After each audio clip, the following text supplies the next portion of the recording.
el sueño a nivel futbolístico es ganar el mundialito y ganar el mundial 82. O sea, eso. Y después seguir creando, ¿no?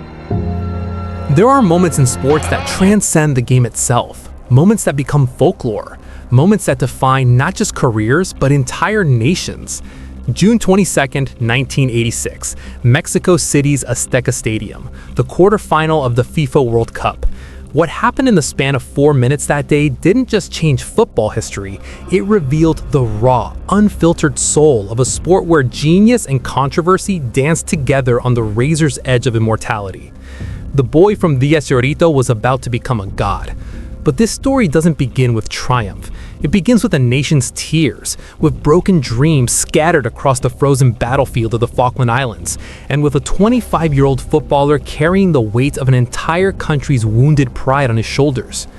4 years earlier, Argentina had limped out of their own World Cup in disgrace, the defending champions eliminated in the second round on home soil. The military junta that had promised glory delivered only humiliation. But worse than sporting failure was what came next, a disastrous war with Britain over the Falkland Islands that left 649 Argentine soldiers dead and a nation's confidence shattered. By 1986, Argentina was a country desperate for redemption. Their economy was in ruins. Inflation raged at over 600%. The military dictatorship had collapsed, leaving behind mass graves and broken dreams. They needed a hero. They needed someone to remind them who they were, what they were capable of. They found him in the most unlikely package, a 5'5" kid from the slums who saw the world through different eyes than everyone else on the planet. Diego Armando Maradona arrived in Mexico with more than just football skills. He carried with him the fury of a nation that had been told it wasn't good enough, the pride of the working class, and a chip on his shoulder the size of South America. But nobody, not even his teammates, could have predicted what was about to unfold. The group stage had been routine. Argentina topped your group, but they looked ordinary, pedestrian even. Maradona seemed distracted, almost disinterested. The press questioned whether the man many consider the world's best player could perform when it mattered most.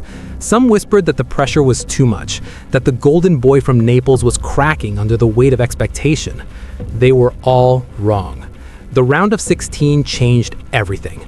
Against Uruguay, Maradona exploded into life of a performance that announced his arrival on the world's biggest stage. But it was what happened next that would etch his name into immortality and ignite one of sport's greatest controversies.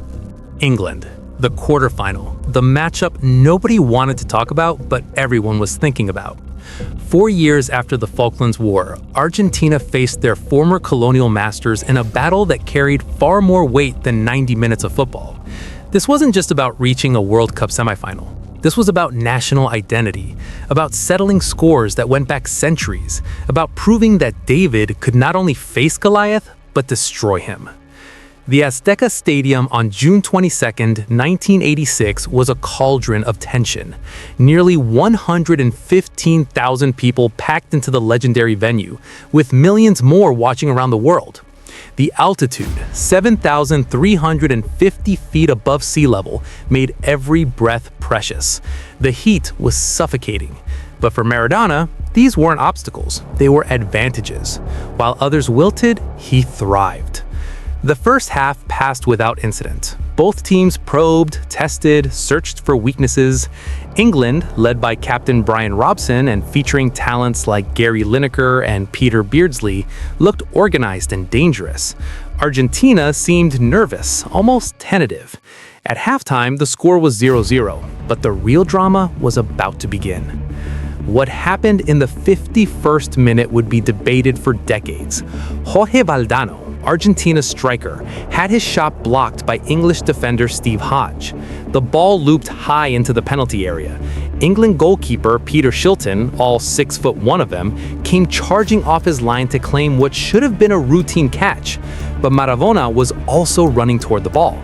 At 5'5", he had no business competing with Shilton in the air. Physics suggested he would lose this battle easily. Logic demanded it.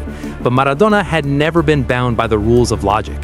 As Shilton reached up with both hands, Maradona also extended his arm, but not the one the cameras focused on. His left fist, hidden from the referee's view, made contact with the ball just before Shilton could secure it.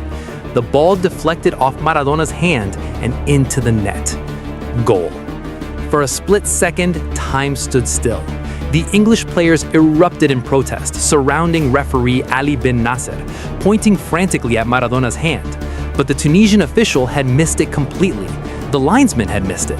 In an era before video replays, before technology could expose the truth, there was only the referee's word. And his word was goal. Maradona's celebration was a masterpiece of acting. He raised both arms triumphantly, spinning toward his teammates with the expression of a man who had scored the goal of his life. No guilt, no hesitation, just pure, unadulterated joy, mixed with the kind of street-smart cunning that had kept him alive in Villa Fiorito. Later, when pressed by journalists, Maradona delivered one of sport's most famous quotes. It was a little with the head of Maradona and a little with the hand of God. The hand of God. In 4 words, Maradona had captured the essence of his own mythology, part human, part divine, completely unapologetic. But here's what most people forget about that day. The hand of God wasn't even the most important goal Maradona scored. What happened 4 minutes later would eclipse controversy and enter the realm of pure artistry. The 55th minute. Argentina had the ball in their own half. Héctor Enrique passed to Maradona near the center circle. What happened next lasted just 11 seconds, but those 11 seconds contained more magic, more genius, more impossible beauty than most footballers produce in entire careers. Maradona received the ball, turned, and began to run. Not just run, glide, dance, defy the very laws of physics and human possibility. First, he nutmegged Peter Beardsley, sliding the ball between the midfielder's legs with casual precision. Beardsley stumbled, off balance, grasping at air. Next came Terry Butcher, England's imposing center back. Maradona dropped his shoulder, shifted his weight, and left Butcher lunging at shadows. The defender's momentum carried him helplessly to the ground as Maradona continued his impossible journey. Terry Fenwick was next. The defender approached with confidence, certain he could stop this diminutive Argentine. But Maradona had already calculated the angle, the timing, the exact moment to change direction. Another shimmy, another defender beaten, another reputation left in tatters. Now Maradona was in the penalty area, but his work wasn't done. Goalkeeper Peter Shilton, arguably the world's best shot stopper, charged forward to narrow the angle. This was surely where the magic would end. No player could beat a goalkeeper of Shilton's caliber in such close quarters, but Maradona wasn't just any player. As Shilton dove to his right, Maradona calmly nudged the ball to his left and around the helpless keeper. For a moment, the goal seemed empty, waiting. Maradona, now at an impossible angle near the byline, had one final obstacle: the goal line itself. With the deftest of touches, he rolled the ball into the net as English defenders scrambled desperately. Goal. The greatest goal in World Cup history. Perhaps the greatest goal in football history. The Azteca Stadium exploded. Even English fans found themselves applauding, unable to deny what they had witnessed. On television, commentator Victor Hugo Morales delivered one of sport's most famous pieces of commentary, his voice rising to a crescendo. Cosmic kite! What planet did you come from? But the goal was more than just skill. It was art. It was poetry. It was a middle finger raised to everyone who had ever told Argentina they weren't good enough, who had dismissed South American football as inferior, who had underestimated the boy from the slums. In beating 5 English players, Maradona hadn't just scored a goal, he had settled a war. The match ended 2-1 to Argentina, but the scoreline told only part of the story. Maradona had announced himself as football's supreme being. He had shown that talent could overcome size, that creativity could conquer tactics, that one man could indeed carry a nation. But the World Cup was far from over. In the semifinal against Belgium, Maradona struck again. 2 more goals, 2 more moments of brilliance that left defenders questioning their career choices.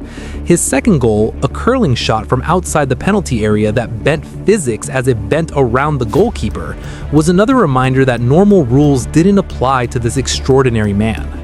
The final awaited. Argentina versus West Germany. The stage was set for Maradona to complete his masterpiece. July 13, 1986. the Azteca Stadium once again. Nearly 115,000 people crammed into every corner of the iconic venue. This was it, the culmination of everything Maradona had worked towards since kicking his first ball in the dusty streets of Villa Fiorito. West Germany was formidable. Led by Karl-Heinz Rummenigge and featuring a defense that had conceded just one goal in their previous 5 matches, they represented everything Argentina was not: organized, efficient, ruthless. This was the ultimate test of style versus substance, flair versus functionality, Maradona versus the machine. The early stages belonged to Argentina. José Brown opened the scoring with a header from a corner kick. Jorge Bandano doubled the lead with a clinical finish that seemed to put the match beyond doubt. At 2-0, Argentina looked destined for glory. But West Germany had other plans. Karl-Heinz Rummenigge pulled one back with 8 minutes remaining, his close-range finish setting up a frantic finale. Suddenly, Argentina's World Cup dream was under threat. The weight of expectation, the pressure of an entire nation's hopes began to show.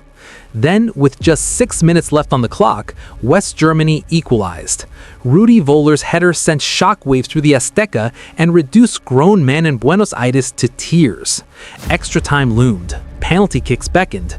The possibility of defeat, unthinkable just minutes ago, became terrifyingly real. This was Maradona's moment. Not the moments of individual brilliance that had defined the earlier rounds, but something deeper, more profound. Leadership. The ability to lift teammates when they couldn't lift themselves. In the 84th minute, with West Germany pressing for a winner, Maradona found space in midfield. The pass he played to Jorge Burruchaga was perfect, weighted precisely, timed to perfection, executed under the most intense pressure imaginable. Burruchaga's finish was clinical, but it was Maradona's vision, his composure, his refusal to accept defeat that created the moment. 3-2. Argentina were World Cup champions. As the final whistle blew, Maradona collapsed to his knees, overwhelmed by emotion. Around him, his teammates celebrated, but for a moment, he was alone with his thoughts, processing what he had achieved. In 21 days in Mexico, he had single-handedly transformed Argentina from a broken nation into world champions. The statistics tell part of the story. 5 goals, 5 assists, every opponent focused solely on stopping him. But numbers can't capture the full impact of what Maradona achieved in Mexico. He had redefined what was possible for a footballer. He had shown that one man could indeed make the difference when the stakes were highest. More importantly, he had given Argentina something they desperately needed: pride. After the humiliation of the Falklands War, after years of economic chaos and political turmoil, Maradona had reminded an entire nation of their capacity for greatness. The boy from Villa Fiorito had become the king of the world. But perhaps the most remarkable aspect of Maradona's 1986 World Cup wasn't the goals or the assists or even the controversy. It was the way he elevated everyone around him. Jorge Valdano, José Brown, Jorge Burruchaga, these weren't superstars. They were good players, talented players, but not world beaters. Under Maradona's influence, they became giants. This is the true mark of greatness in team sports. Not just personal excellence, but the ability to inspire excellence in others. Maradona didn't just play better than everyone else in Mexico, he made his teammates play better than they ever thought possible. The legacy of that summer extends far beyond football. In Argentina, children born in 1986 were named Diego in record numbers. Streets were renamed, statues erected, songs written. Maradona had transcended sport to become a cultural icon, a symbol of what was possible when talent met determination, met opportunity. But the story also carries a warning about the price of perfection. The pressure that drove Maradona to greatness in Mexico also drove him toward the personal demons that would later threaten to destroy him. The same obsession that produced the goal of the century also led to cocaine addiction, weight problems, and a series of personal crises that turned the hero into a tragic figure. Perhaps that's what makes the 1986 World Cup so poignant. It represents the peak of human possibility in football. A player so gifted, so determined, so completely in tune with the game that he seemed to exist on a different plane from everyone else. But it also serves as a reminder that even gods are human, that perfection is temporary, that every golden moment is precious because it cannot last forever. Today, nearly 4 decades later, the debates continue. Was the hand of God cheating or gamesmanship? Was Maradona the greatest player of all time? Did one man really carry an entire nation to World Cup glory? But these debates missed the larger point. What Maradona achieved in Mexico wasn't just about football. It was about possibility, about what happens when talent, determination, and opportunity collide at the perfect moment, about how one person can inspire millions, how sport can heal wounds that politics cannot touch, how a boy from the slums can become the voice of a generation.